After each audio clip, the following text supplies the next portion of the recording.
Olá, eu sou Ludmila da Mata, fundadora da Rede Goiana da Mulher Empreendedora, e nós estamos aqui em mais um episódio Legado Feminino, histórias e inspirações dessas mulheres goianas maravilhosas, ultra mega empreendedoras, muito dedicadas à área do conhecimento.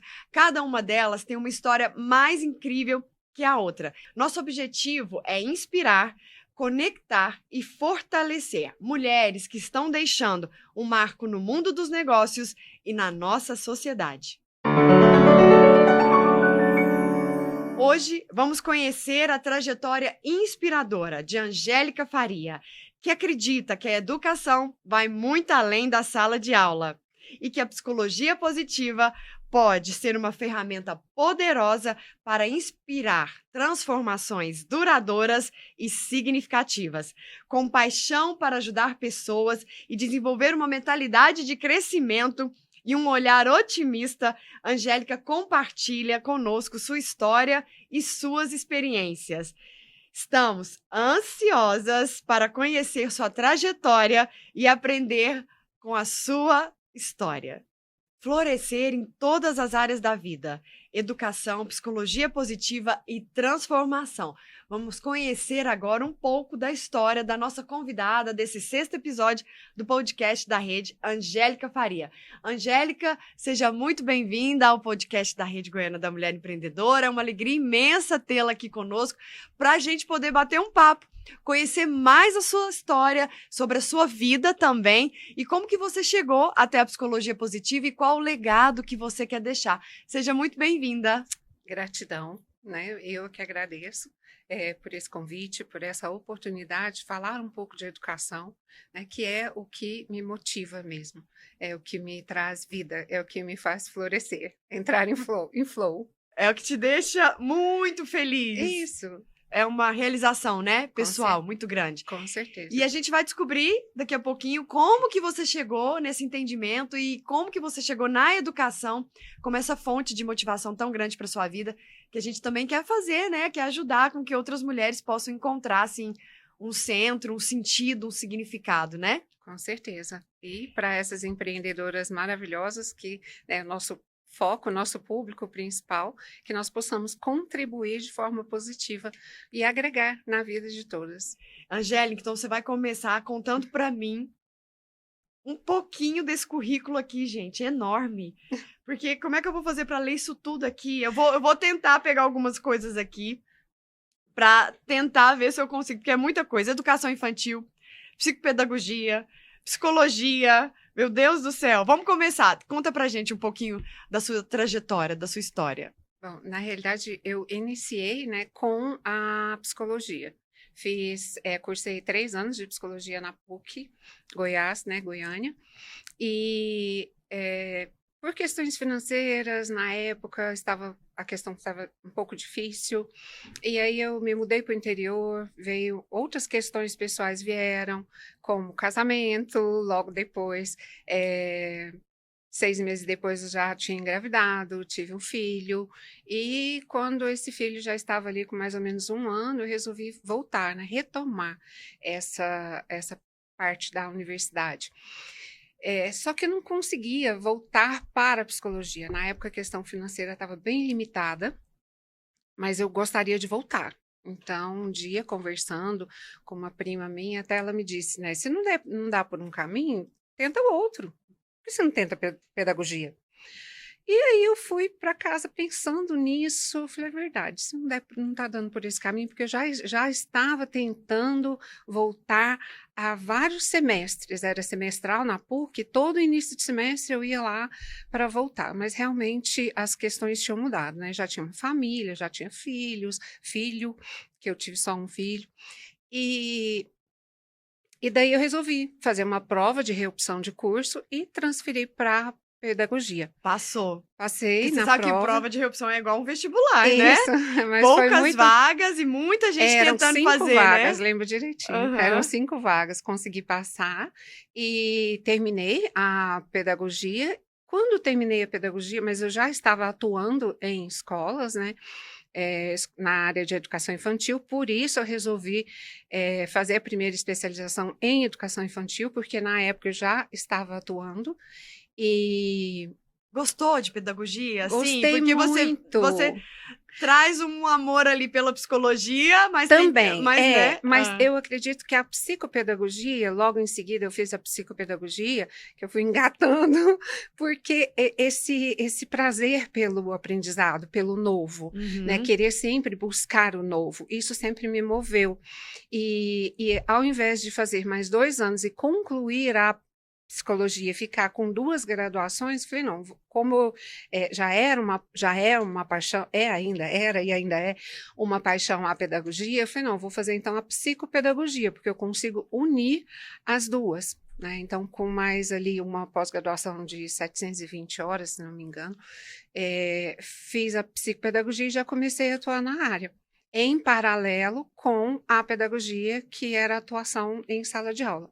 Eu digo era Hum. porque recentemente aposentei da pedagogia, né? De como professora. Quantos anos de trabalho? 25 anos Se de passaram 25 anos, 25 anos de Angélica, de atuação. contribuição. Isso, 13 anos na rede particular Aham. de ensino e logo depois eu passei num concurso de Aparecida de Goiânia para municipal e de Goiânia também. Então eu fiquei na rede municipal de Goiânia e Aparecida Angélica, que história incrível. por Então, 10 anos. imagina, você traçou 15 anos. foi para um outro caminho.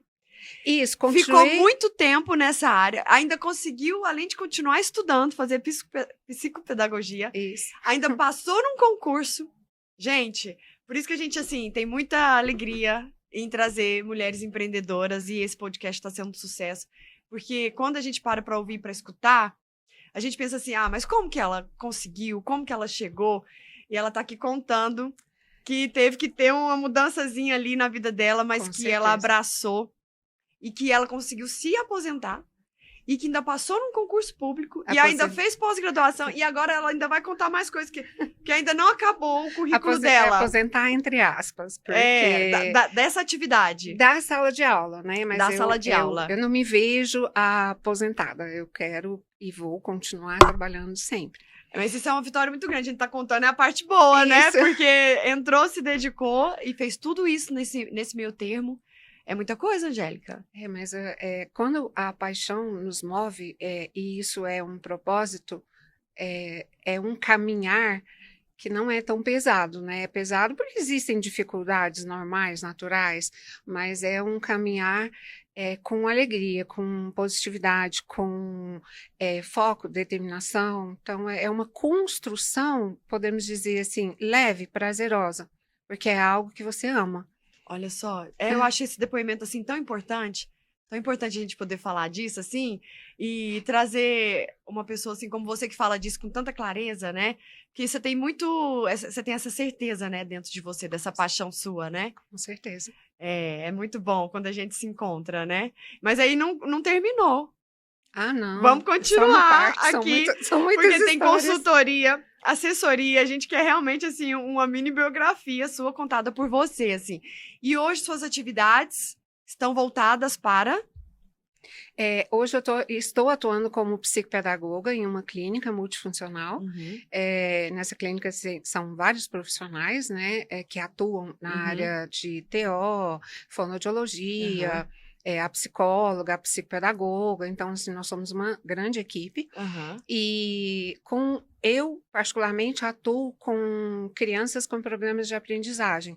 Às vezes com TDAH ou com autismo também, mas principalmente com dificuldades na alfabetização. Então, são alunos que muitas vezes chegam para mim sem conseguir ler e escrever já no 2º ou 3º ano. E para mim não existe, assim, gratificação maior, vitória maior do que trabalhar com aquela criança ali 1 mês, 2 e conseguir ver esse florescimento, conseguir entender que eu participei desse processo de forma positiva e que ela aflorou ali, que ela conseguiu, né, a leitura e a escrita de forma tão significativa.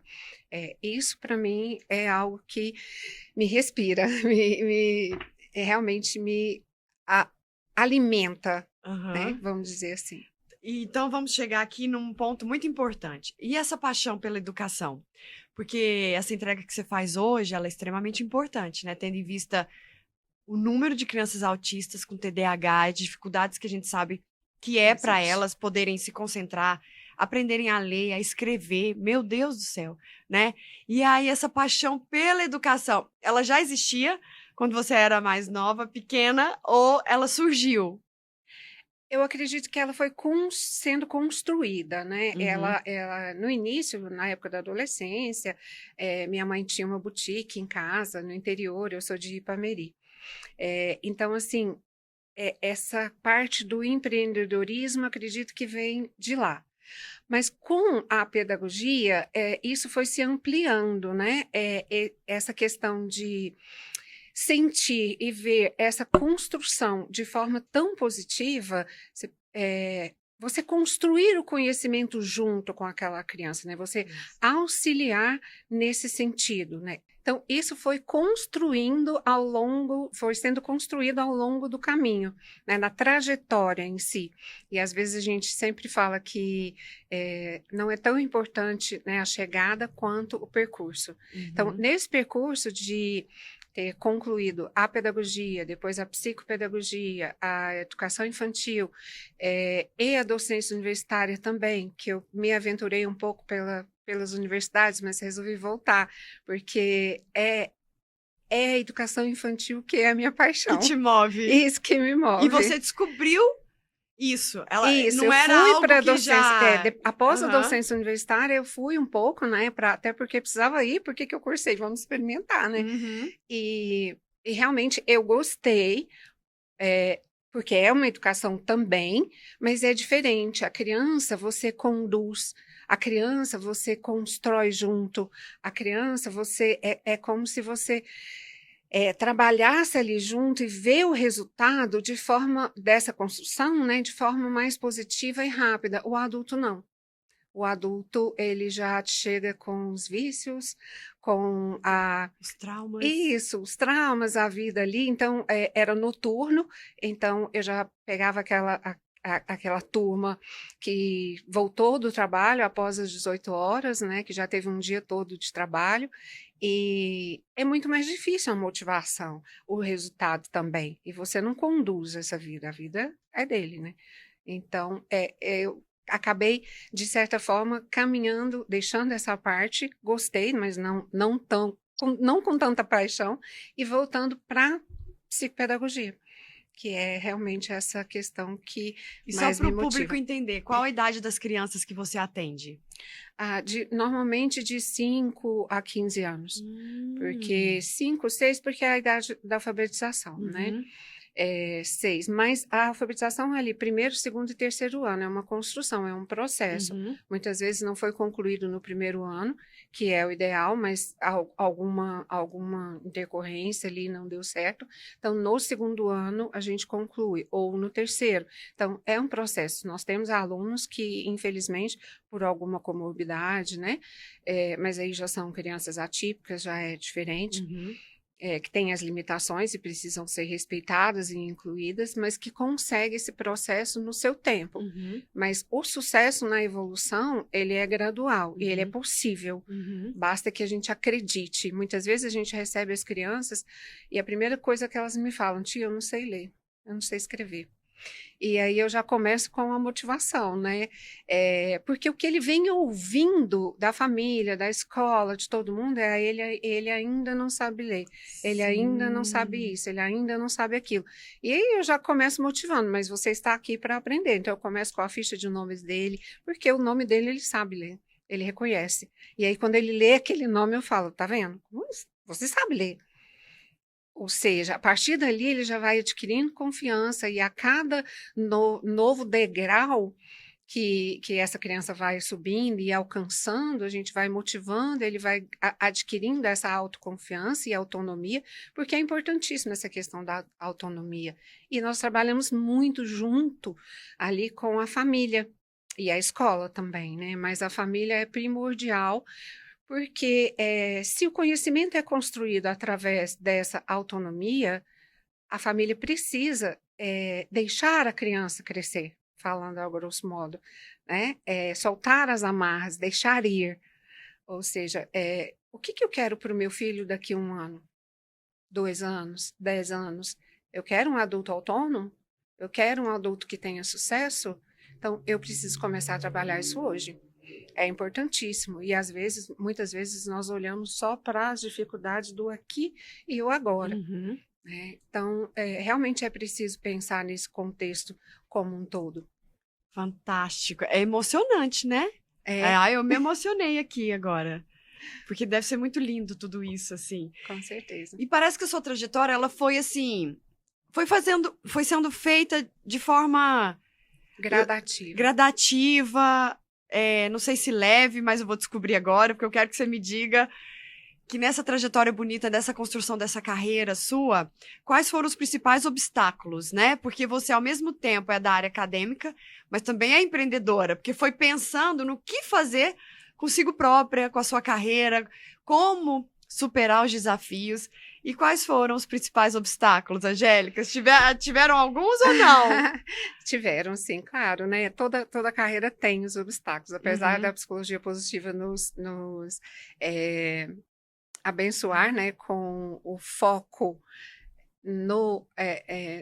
na positividade, né? A gente precisa falar dos obstáculos, sim, mas com positividade também, porque foram eles que me fizeram chegar, né, onde eu estou hoje. E com certeza a forma de encarar esses obstáculos, né, com resiliência e sempre querendo seguir em frente, isso é muito importante. Os principais obstáculos foram, assim, a questão da separação, que eu e meu ex-marido, nós fomos casados durante 10 anos, e tivemos um filho quando ele tinha 9 anos, né? Nós nos divorciamos e a questão financeira pesou muito, porque na realidade eu tive que sair de casa com o filho, né? E aí veio, né, esse enfrentamento. Aí eu comecei a trabalhar de manhã e à tarde, e um ano depois eu já estava trabalhando de manhã à tarde e à noite. Meu Deus. Porque tive que ser meio que por um bom período o homem e a mulher de casa, né? Assim, colocar o arroz e feijão na mesa. E conseguir manter as despesas todas, né? E você encarou o problema. Você encarou aquela situação. Isso. Né? Não tinha alternativa. Ou vai ou vai. É porque, então, assim, é importante a gente falar sobre isso, porque muitas desistem. Mas e aí você não desistiu, né? Essa força, ela sempre foi muito grande. Eu sempre tive a consciência muito tranquila de que durante os 10 anos de casamento nós tentamos muito, né? Não só eu falo nós, porque é um relacionamento, foi um relacionamento muito importante da minha vida, e realmente nós tentamos, mas chega a um ponto que realmente é o limite, né? O ser humano tem ali o seu limite. E eu sempre fui uma pessoa muito tranquila, muito pacata, mas chegou no meu limite, peraí, tá no limite mesmo, né? Então, muitas vezes nós conversamos e tal, realmente não deu para continuar. Então, foi o fim do relacionamento, e aí vieram algumas dificuldades, que eu realmente tinha consciência de que elas viriam, né? Tanto é que eu arrumei mais um emprego. Comecei a trabalhar também, a dar aula no noturno, você na buscou, faculdade. Né? Você falou, não, eu preciso fazer. Até porque meu filho começou a crescer, e aí já foram 12, 13 anos, já foi o primeiro, segundo e terceiro ano, né? Antes, ele estudava nas escolas. Quando eu trabalhei nas escolas particulares, ele estudava sempre na mesma escola que eu trabalhava. Então, eu tinha 50% de bolsa. Olha só. Então, ali já era descontado, né, muitas vezes no meu salário, mas era um pouco mais fácil. Quando ele foi para o ensino médio fundamental e médio, já pesou um pouco mais. Então, ele estudou, graças a Deus, tive condições de manter em excelentes colégios. E teve um retorno positivo, ele conseguiu concluir a medicina que ele queria. Hoje ele é formado e bem-sucedido, fez vários cursos, né? E hoje é um profissional de excelência, que eu tenho muito orgulho. É uma história de sucesso, né, não? Meu Deus do céu, Angélica! Hoje eu tenho muito orgulho disso, mas realmente foi uma trajetória que não é muito fácil, mas é através das dificuldades que a gente consegue superar e crescer enquanto ser humano. E é porque você já tinha esse olhar, né, para os desafios da vida. isso já é nato seu, né, Angélica, pelo que eu tô percebendo. Né? Porque às vezes a gente empaca. Então, que eu digo assim, empaca no sentido assim, nossa, eu podia ter feito isso naquela época, não fiz, deixei pra fazer 2, 3 anos depois. É isso que eu tô querendo dizer. E não, você foi indo, assim. Você não parou em nenhum momento, né? Você fala assim, não, vou ver o deixar a vida me levar. Não, a gente que tem que direcionar, né? Nós temos o livre-arbítrio, né? E a direção, a condução da nossa vida é nossa, a responsabilidade é nossa. Talvez seja isso, responsabilidade, que eu comecei a assumir desde muito cedo. Então, eu sempre me cobrei muito por isso, né? E aí as coisas vão, ação e reação, né? Uhum. A partir de uma ação e tem Ação, reação, responsabilidade e movimento, né? Isso, com certeza. Eu vejo que a mulher empreendedora, ela movimenta muito, né? Ficar parada não leva ninguém a, né, lugar nenhum. Então, esse movimento, ele precisa existir. E você fez uso muito dele, né? E a gente quer saber agora como que você lidou e lida, né? Porque podemos dizer que você viveu pressão, você viveu situações onde você estava sozinha, você viveu uma separação, uma mãe com um filho. É a realidade de muitas empreendedoras, a gente sabe, né? E em algum momento, alguma empreendedora pode vir a passar por isso. E aí você se vê naquela situação onde você tem que colocar o arroz e o feijão, pensar na educação do seu filho, pensar no teto e também abrir oportunidades, Angélica, porque você viu ali precisando até de um terceiro emprego e você conseguiu. Então, como que você lidou e lida com esse estresse, essa pressão? Eu acredito que seja cuidando do equilíbrio emocional. Porque o estresse e a pressão, ele vai existir sempre. Ele não vai deixar de existir, os problemas não vão deixar de vir. Você resolve um, vem dois, você resolve 8, vem 18, e aí vai. Porém, você pode resolvê-los e continuar caminhando com positividade, com equilíbrio emocional. Isso é importantíssimo. E isso eu conquistei muito através da espiritualidade, o desenvolvimento da espiritualidade. Certo. Deus nunca me abandonou, nunca me abandonará, inclusive está comigo aqui agora. Essa força vem da fé. Essa força vem de Deus. E eu tenho muito orgulho disso. Quando, às vezes, as coisas estão muito difíceis, eu peço ajuda. Fala, vamos lá. Eu sou muito grata, mas também sou muito pidona. Eu paro e falo, o senhor me mandou a carga, agora o senhor capacita. Me ajuda. Me ajuda. E eu tenho muita certeza e muita confiança que ele está comigo e vai ajudar e vai dar tudo certo. Porque se ele mandou, é porque eu sou capaz de resolver. E essa questão do equilíbrio emocional, que é fundamental para a mulher empreendedora, até porque devido os desafios inerentes ao caminho que a gente escolheu, até pelo fato de nós estarmos sempre buscando, e além de estarmos sempre buscando, tendo que conciliar diversos papéis. Como família, casa.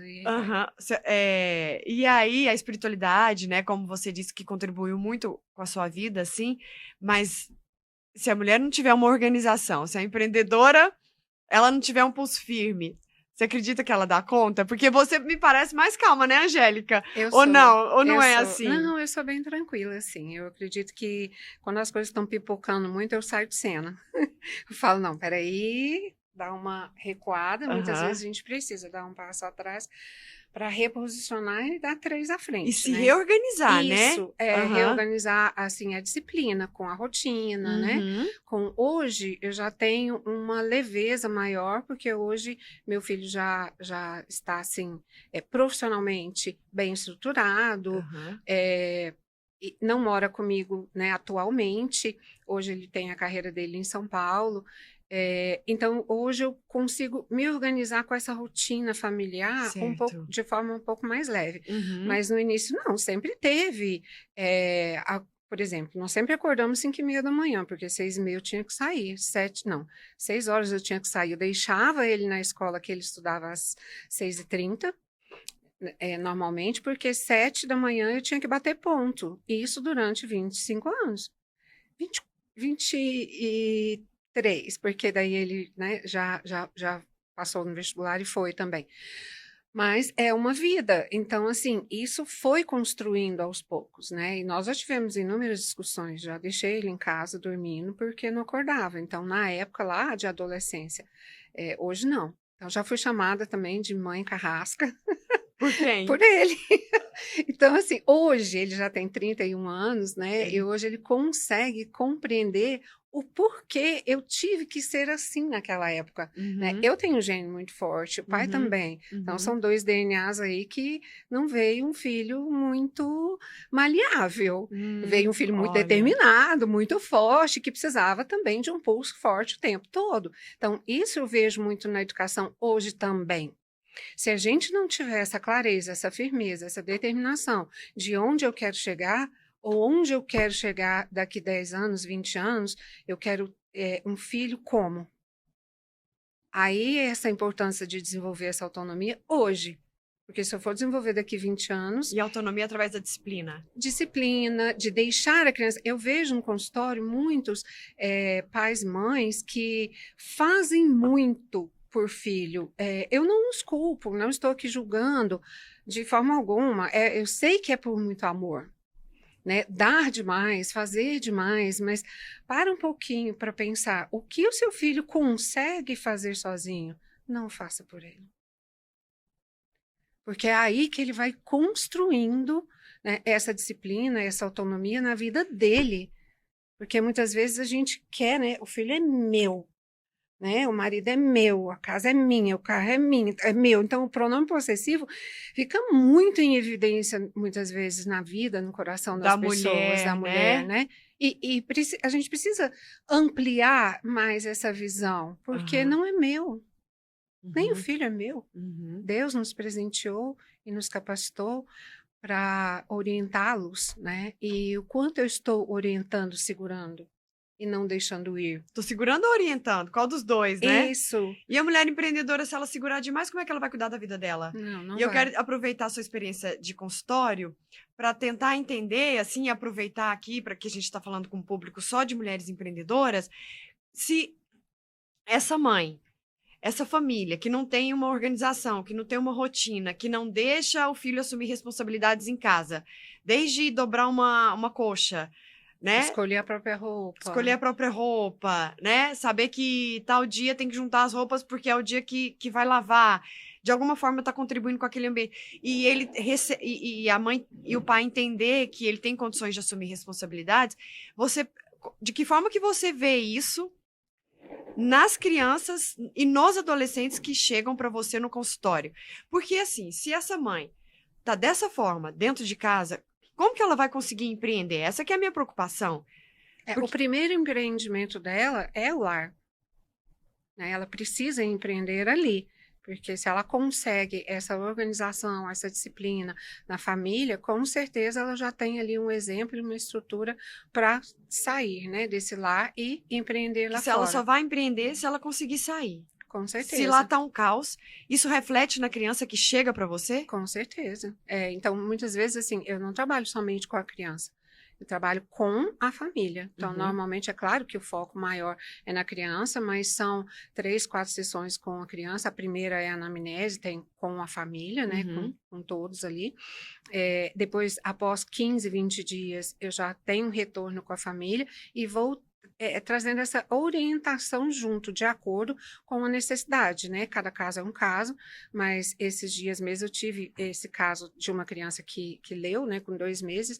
O maior entrave era essa autonomia. Então, o pai não mora aqui, mora fora do Brasil, mas conversei com a mãe, com ele também, e nós reorganizamos essa rotina. Olha só. Para que essa autonomia desenvolvesse. Porque se eu não tenho autonomia dentro de casa, se eu não consigo escolher ali a roupa, se eu não consigo ter um mínimo, né, de autonomia, como é que eu vou ter autonomia para construir o conhecimento? E então... é tão fantástico isso, porque essa contribuição que você está entregando aqui hoje, porque se eu penso no meu filho daqui a 5 anos, eu também vou conseguir pensar em mim daqui a 5 anos, como mãe empreendedora, como empresária, como acadêmica. Mas, se eu não tenho essa visão, e aí eu bloqueio a autonomia, bloqueio uma rotina organizada, Então, o que vai ser do meu filho e o que vai ser de mim enquanto mãe empreendedora ou qualquer outro objetivo que eu queira alcançar? Fica tudo bagunçado, Angélica. Fica uma dependência muito grande, né? Emocional, financeira, ou seja, é o não deixar ir, né? É o não, é aquela possessão, né? Você é meu. Então, assim, a gente sabe que é dolorido. Eu não falo isso de forma alguma como um julgamento. É por excesso de amor, muitas vezes, né? A maioria das vezes eu sempre falo que mãe erra, mas erra com muito amor e erra querendo acertar. Então, são coisas tão simples que a partir de conversas da gente que conosco, que estamos na educação há muitos anos e já passamos por várias experiências, através de uma conversa simples. Essa mãe, por exemplo, nós conversamos 2 sessões, ela mudou, assim, entendeu, compreendeu, aceitou, porque às vezes também a aceitação não vem de imediato, né? E assim, não se culpou, e realmente foi uma transformação muito bonita e muito grande, né? E ela veio me agradecer, eu falei, não, eu que te agradeço. Você compreendeu, né? Realmente percebeu que essa mudança de postura é em benefício do crescimento dele e que o excesso de proteção estava atrapalhando. Ele realmente precisava criar uma autonomia maior para construir mais coisas na vida dele. E ela para construir na dela, porque Isso. é o que eu tenho vontade, assim, de deixar muito claro, assim, principalmente aproveitando esse podcast em 2025, para essas mães e mulheres empreendedoras, elas precisam entender que elas precisam se organizar. Isso, hoje e já... aí a criança, nesse caso aí, não ia desenvolver autonomia, mas tem que lembrar que ela também não ia ter autonomia, não ia ter tempo, não ia conseguir se cuidar, não ia conseguir fazer uma atividade física, né? Porque tudo muito ali, Isso. né? A gente nasce sabendo a dar autonomia para filho? Não, a gente conquista, né? A gente realmente precisa, como tudo na vida, né? Precisa ser estudado, a gente precisa disso também, de profissionais, né? Sérios que atuem na área e que nos auxiliem nessas caminhadas.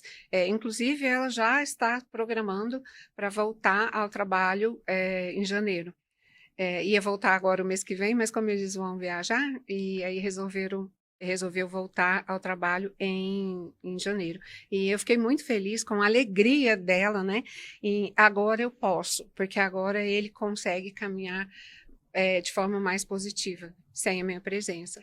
Esse que é meu foco, porque assim, ela vai empreender como? Então, assim, na rede eu fico vendo muito isso, que ela precisa de uma gestão de tempo, de rotina, de estabelecer tarefas dentro de casa, que é bem o que você trata lá dentro. E o filho acaba sendo um reflexo dessa desorganização, desse espaço, né? Isso. De família. Às vezes um tá sobrecarregado.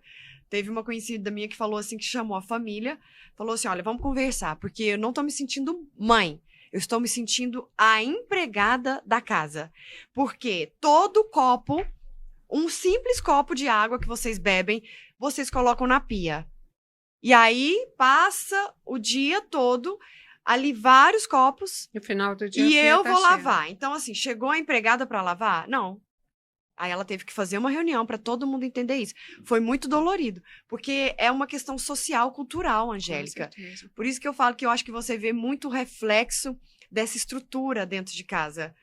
Isso, e a própria cultura brasileira, né?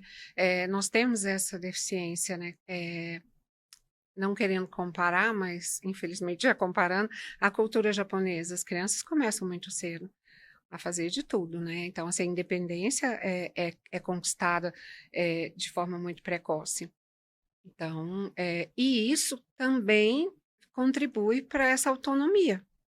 Então nós vamos desenvolver um trabalho, educação infantil para mulheres que querem se tornar empreendedoras. Ótimo. Porque aí a gente vai mostrar a importância disso tudo. Ou então educação familiar no contexto empresarial. Do empreendedorismo feminino, né? Para aquelas que querem voltar a estudar, precisam trabalhar, querem crescer, fazer uma renda, ganharem mais, se tornarem, né?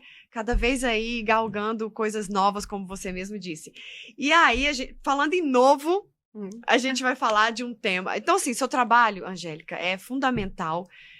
Quem estiver nos ouvindo, nos assistindo, saibam que existe esta profissional que pode contribuir com seu filho no déficit de aprendizagem, justamente para que ele tenha autonomia, mas mãe empreendedora, mulher empreendedora, para que você também possa caminhar, né, com as suas próprias pernas. Não que seu filho caminhe com as suas pernas e nem que você seja o único par de pernas do seu filho. Então, é um processo que não é fácil, doloroso, mas é possível. Mas é importante. E agora você vai contar um pouquinho pra gente como que surgiu a psicologia positiva que você tanto ama, mas que as pessoas acham que é positividade tóxica, e a gente precisa explicar que não é, né? É um universo enorme de ferramentas maravilhosas pra gente aprender a ser um pouquinho menos ranzinza, chato, vítima e um monte de coisas. Como surgiu a psicologia positiva na sua vida e a sua paixão pela psicologia positiva hoje, na prática, se resume a quê? A forma com que a psicologia positiva vê a vida, no sentido de... eu falo que a psicologia positiva surgiu, né, muito recentemente, na década de 90. Então, o final, não é? No final de 90. Então, ainda é muito recente, mas mesmo sendo recente, ela nos explica muito. Eu ouvi esses dias até do professor Helder Camei, que é o precursor da psicologia positiva no Brasil, um exemplo legal, que ele comparou um termômetro, que quando a gente está com febre é ali daquele ponto, né, de normalmente 37, já é estado febril, né, para cima. Então, quando o termômetro está para cima, já é um comprometimento. Então, é parte da psicologia, né, freudiana, junguiana, né, toda a psicologia tradicional mesmo. E a psicologia positiva seria do ponto ali abaixo, ou seja, eu trabalho ali com o antes do adoecer, né? Do florescimento mesmo. São as potencialidades, o foco no positivo, porque nós, seres humanos, focamos muito no negativo. E é muito melhor, na questão até empresarial também, focar no positivo. O que eu tenho de positivo? Quais são as minhas forças de caráter? O que eu consigo desenvolver de forma melhor para que eu floresça sempre? Não é fácil, mas é possível. Então, assim, quando está tudo muito difícil, para e foca no positivo, né? Por mais que não esteja bom, mas ali eu consigo trabalhar para até empreender melhor. Sim, e é uma experiência sua que casa com a outra, né? Quando você olha ali a dificuldade de uma pessoa dentro do consultório e que você vê o que a psicologia positiva pode fazer pelas pessoas e pela empresa, né? E aí você fica encantada, né? Eu imagino assim que você fala assim, não, eu sei que pode crescer. Isso. E aí, hoje em dia, um dos motivos também que me fez aprofundar mais na psicologia positiva são essas questões atuais, né, dos riscos psicossociais nas empresas, que é uma atualização, a NR1, ela é antiga, né, foi a primeira lei ali, mas ela foi reformulada, né? Por quê? Pelas necessidades hoje das empresas. Antigamente, era o que postulava ali, né? O que ainda está na lei, é claro, a questão do funcionário ter um acidente de trabalho, né? Quebrou ali uma perna, um braço. Adequações na área de segurança, para todas as atividades, riscos, né? A saúde física. E hoje em dia a saúde mental é uma preocupação muito grande, porque o Brasil é o segundo país mundial em depressões, em burnout.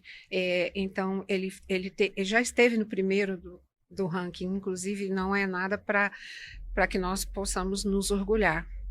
Mas o que aconteceu? Por que essa lei federal? Né?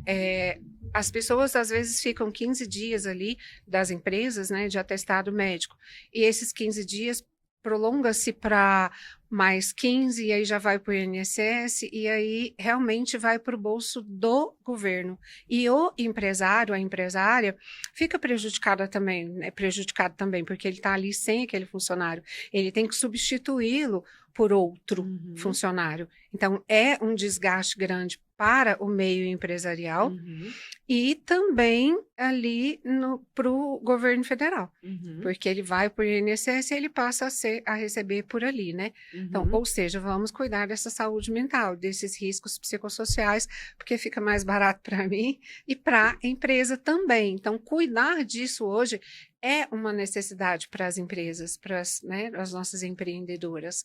E eu vejo assim que a gente parece que coloca uma peneira assim. É saber que uma pequena porcentagem no Brasil não tem ansiedade e saber que, na sua grande maioria, todos têm ansiedade, todas as pessoas com quais a gente convive, nós mesmas, as pessoas aqui do estúdio. Ninguém se livra. E aí, ninguém não quer falar sobre isso. Mas os resultados estão aí. Precisa. Nas empresas, como você disse, atestado, isso. Uma ansiedade indo para depressão, uma pessoa que não tem um controle do ambiente familiar, não tem nem um controle sobre si próprio, não consegue se organizar para fazer uma caminhada, não consegue nem gerir seu próprio tempo, sua própria vida. Que isso? Fogos de artifício para nós. E aí, essa NR1 vem escancarar, porque assim, são várias situações, situação de assédio moral, situação de violência sexual. Haja vista um último caso agora que o patrão estuprou o rapaz cadeirante. O empresário, o dono da empresa... São absurdos. Então, assim, a NR1, ela vai escancarar outros números no Brasil, na minha opinião, Angélica. Com certeza. Não só da ansiedade, que a gente acha que a gente quer viver como se as pessoas não fossem ansiosas. E no Brasil, é fato. E inclusive, vai escancarar porque para se trabalhar na empresa essa questão, o primeiro passo ali é a avaliação. E nessa avaliação já vão surgir quais são os riscos psicossociais que precisam ser trabalhados, né, nessa empresa. Então, assim, já começa por aí. O que eu acho, assim, da NR1 que pode ser muito legal, não sei se é a sua visão, mas é como se fosse o Uber. Tanto você avalia o motorista, quanto o motorista te avalia. Isso. Então, eu acho que é uma via de mão dupla. A gente precisa crescer nesse sentido, porque se eu pegar os últimos trabalhos de NR1 feitos dentro de uma empresa e vejo lá que os 3 principais riscos sociais dos últimos anos foi assédio moral, humilhação, carga horária de trabalho exagerada, exacerbada, a remuneração não condizente com o cargo. Quer dizer, aí você olha assim, você fala assim, será que eu quero trabalhar nessa empresa? Então, você já pensou quanto trabalho para você e para a gente poder despertar a consciência de ambos? Muito por aí, mas o lado mais positivo que eu vejo... De tudo isso? É o quanto por exemplo, de benefícios que vêm para essa empresa que foi avaliada e que trabalhou de forma até contínua, que a gente tem um planejamento contínuo também para trabalhar todos os meses com várias ferramentas. Pensa enquanto empresária, o quanto eu preciso de pessoas felizes e bem resolvidas trabalhando na minha empresa. É um sonho. Ou seja, a gente não visa muito ele, falando como empresária, o lucro. Ou seja, esses riscos psicossociais não entravam o tempo todo, esses lucros? Entravam. Ou seja, se eu trabalho com vendas, eu preciso de atingir metas. Né? Eu preciso ali o tempo todo. E eu preciso de quê? De uma equipe motivada, de uma equipe feliz. Não de uma equipe ali pressionada. Ou seja, esses benefícios que eu visualizo de uma forma, assim, muito positiva. Com certeza, a empresa que trabalhar isso de forma significativamente, que excluir esses riscos psicossociais que forem bem trabalhados, isso não vai ser da noite para o dia. Tanto é que nós temos ali formação, né, continuada para, dependendo, é claro, de cada caso. Cada empresa é um caso. Então, realmente, o retorno é muito grande. Eu falo que não é um gasto, é um investimento, que com certeza o retorno é positivo, isso é claro e notório. É. Vai ser muito bom aqui no Brasil a gente começar a trabalhar com isso, porque é muito sério, Muito sério, né? com Você já certeza. tem tido respostas em relação a esse trabalho de gestão de Algumas riscos psicossociais? Algumas empresas, sim. Eu estou Aham, na fase de captação de clientes ainda, de aham, apresentação dos projetos, aham. né? Então, assim, para você apresentar o projeto, você precisa conhecer um pouquinho essa empresa, você precisa saber o mínimo ali, né? Quantos funcionários. Isso dá para a gente fazer uma entrevista. Eu tenho feito várias entrevistas online. Uhum, Né? Porque é mais fácil essa uhum. questão do deslocamento para a empresa, inclusive porque tem fábricas lá no setor industrial em Aparecida de Goiânia, ou seja, você gasta 1 hora para ir, 1 hora para voltar, 1 hora para ficar lá. Então, o online veio, né, o virtual veio para nos ajudar bastante. Uhum. Então, assim, a presença física mesmo na empresa é a partir da conclusão da avaliação, Certo. né, e das necessidades de cada caso, de cada empresa. Então, o empresário não precisa ficar preocupado, porque esse primeiro momento, Esse né? primeiro momento ele é de tirar dúvidas, porque é tudo muito novo, Uhum, né? O que o governo tem, inclusive cartilhas explicativas que eu envio para as aham. empresas também. Então, assim, é tudo muito novo. Então, o mundo empresarial também está começando a conhecer, né? Tudo é muito desconhecido para eles também Aham, nessa aham. parte. É algo que nunca foi. Todo mundo sabe que é um trabalho danado por essas questões, as questões que entravam o lucro.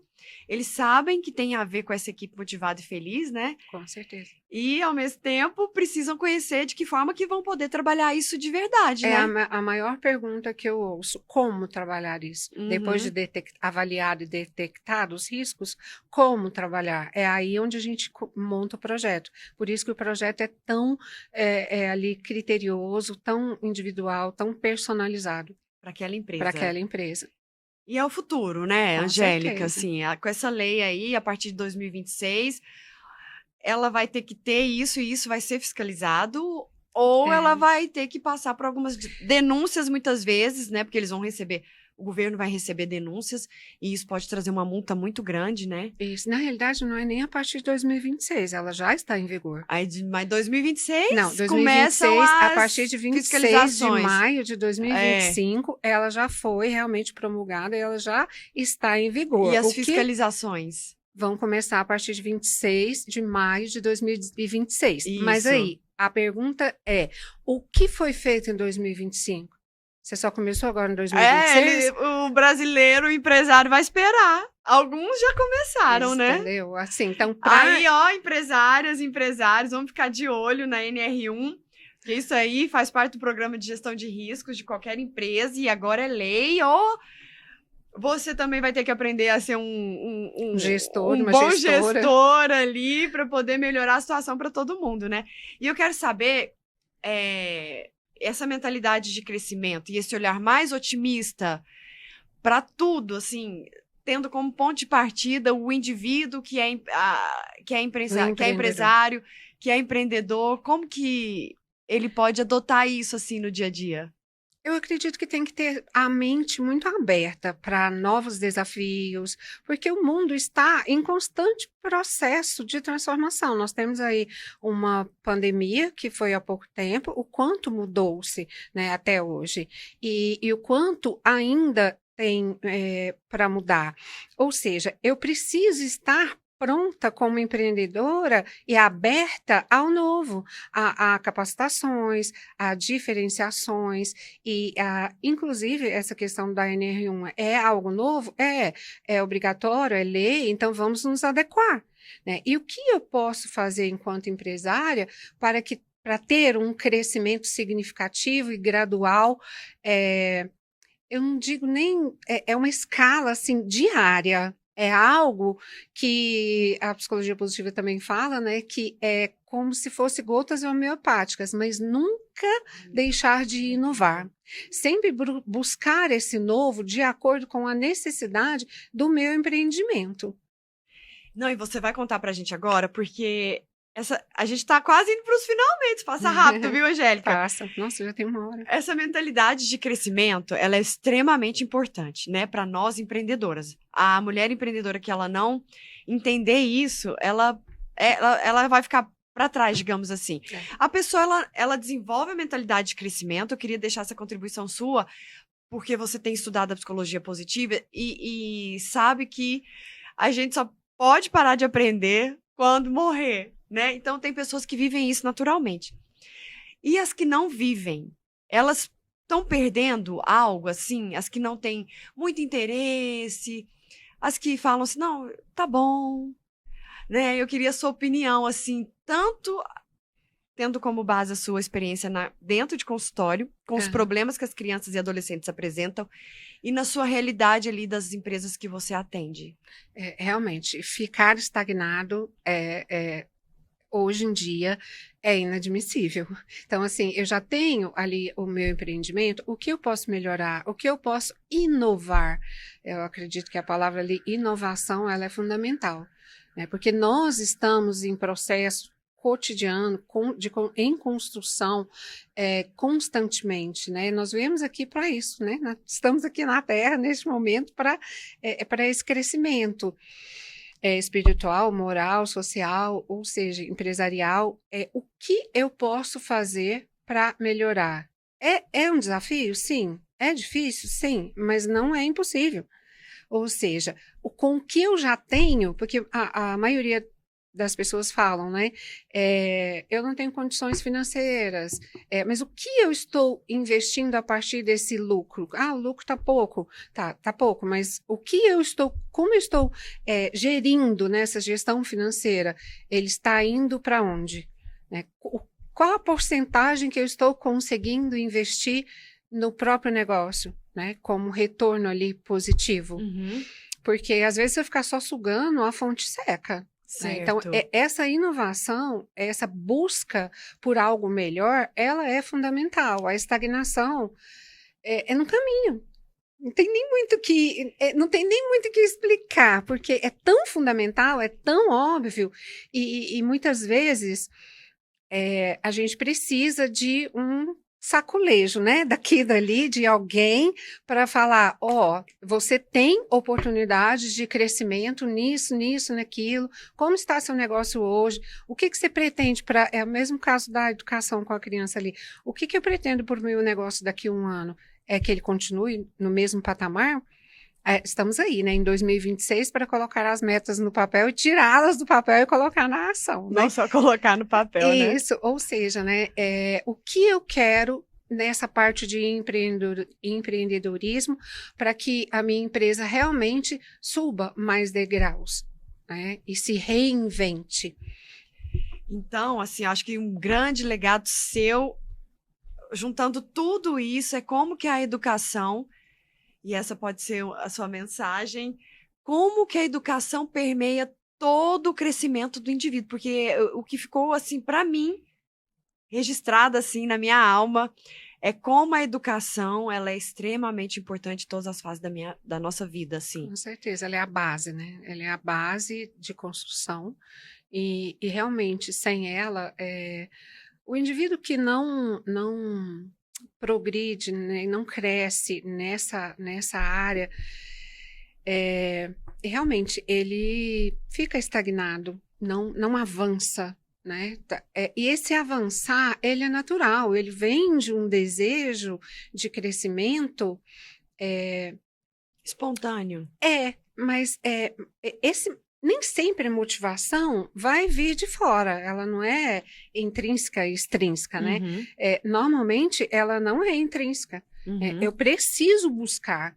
Então, olhar com um olhar mais positivo para o meu negócio hoje, como ele está e como eu gostaria que ele crescesse a cada mês, né? Colocar pequenas metas. E aí a educação vai entrar, porque eu vou precisar buscar esse conhecimento, capacitação, né? Capacitação. Então, se as pessoas amassem a educação enquanto desenvolvimento psíquico, espiritual, moral, questões pequenas, né? Igual você disse, né? Será que eu tô pegando o dinheiro da empresa e tô gastando tudo e tô esquecendo de pagar um curso para mim?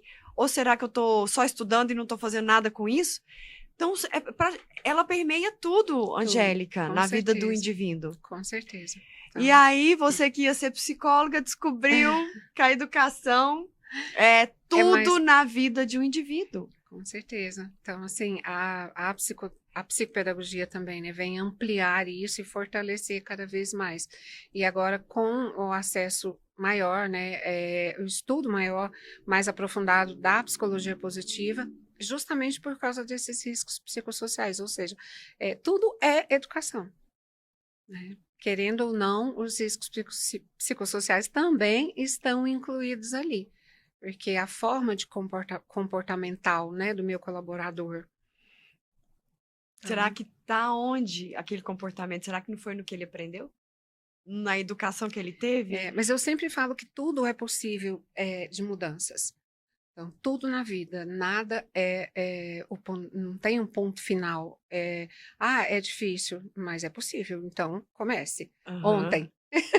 Então, assim, é realmente possível essa movimentação. Eu acredito que a investigação desses riscos psicossociais vai trazer muito isso, uma valorização do indivíduo, do ser humano, né? O que eu acredito mesmo que vai ter esse desabrochar, essa valorização, essa autonomia, e os cuidados são grandes com o ser humano, deixando claro aqui que a gente não trabalha o indivíduo ali, a gente trabalha a empresa como um todo. Né? Então, assim, não tem uma análise, todas as análises têm o sigilo, né? Eu não preciso saber o nome de funcionário nenhum. Então, isso é bem claro, porque às vezes o funcionário já vai né, já vai fazer terapia comigo ali. Não, não é isso. A gente analisa os riscos psicossociais da empresa toda, mas a partir dos colaboradores. Ou seja, é tudo muito sigiloso. Muitas vezes essa primeira avaliação ela é feita digitalmente, né? Eu nem vou na empresa, só vou para trabalhar, e eu trabalho com os grupos, né? Porque às vezes são setores diferentes nas empresas, mas são com os grupos. Onde foi detectado algum risco psicossocial, eu não preciso saber com quem, nem o que aconteceu, de forma alguma. Então, isso foi detectado, vai ser trabalhado para que seja, né, amenizado, sanado, e o que a parte, né, do governo federal realmente vai investigar e vai punir ou não, ver se teve ou não essas adequações, em relação à avaliação inicial que foi feita. Justamente. Então, para sua mensagem final, queria saber se você concorda que estamos evoluindo para um mundo melhor. Com certeza, estamos sempre evoluindo para melhor, nós estamos aqui para evoluir. Para um mundo melhor. Com certeza, existem os desafios, vão continuar existindo, existem os problemas, vão continuar existindo, mas a positividade também, a questão do amor, da superação, de tudo. Eu vejo isso com muita naturalidade, com muito amor, com muito crescimento, e a gente precisa realmente ver o lado bom. É só assistir menos noticiários, porque realmente, às vezes, a notícia que mais vende é aquela bombástica, né? É aquela ruim, é aquela negativa. Porém, nós, enquanto seres humanos, a gente tem essa obrigação mesmo de buscar esse lado positivo, né? Porque a gente ouve tanta coisa ruim, mas vamos focar naquilo que é bom, porque por mais que seja ruim, você ainda retira alguma coisa boa daquilo, porque é através desse ruim que você consegue movimentar forças para superar e avançar. Gente, uma salva de palmas! Ai, gente. Então, Angélica, muito obrigada pela sua participação aqui no podcast da Rede 2025. Eu que agradeço. Né? Que todas as mulheres tenham essa força que você tem interna, essa visão positiva de mundo, né? Essa construção, esse progresso que você vê para tudo e para todos, né? Assim seja. E fica o nosso abraço e aguardem o próximo episódio já em breve com outra empreendedora maravilhosa. E a gente se despede aqui com muita educação, psicologia positiva e um mundo melhor para todas nós.